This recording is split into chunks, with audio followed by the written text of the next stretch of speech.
Pope Francis makes urgent call to recover Eucharistic adoration in the Church. I would like to ask a question here, but each one should answer it interiorly. How do I pray? Like a parrot. Blah blah blah blah blah. Or taking a nap in front of the tabernacle because I don't know how to talk to the Lord. I pray. How do I pray? Only in adoration. Only before the Lord can the taste and passion for evangelization be recovered, to trust every day in the Lord and in His Word. Words are not enough, but rather, a lot of prayer is needed. Curiously, the prayer of adoration, we have lost it. We have lost it, and everyone, priests, bishops, consecrated men and women, laypeople, have to recover it. It's to be in silence, before the Lord.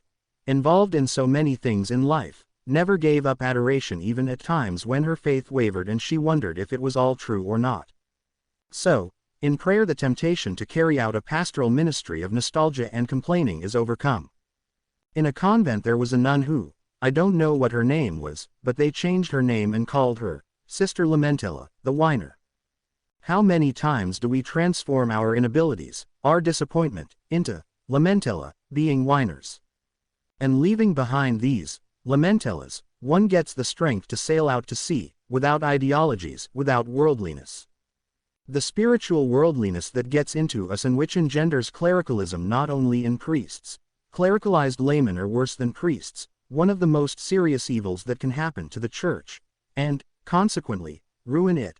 Without ideologies and without worldliness, animated by a single desire, that the gospel reach everyone.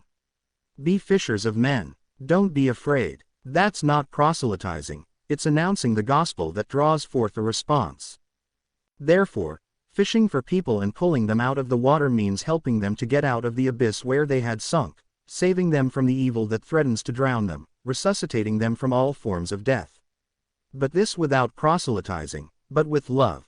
When an ecclesial movement or a diocese or a bishop or a priest or a nun or a layperson proselytizes, that's not Christian.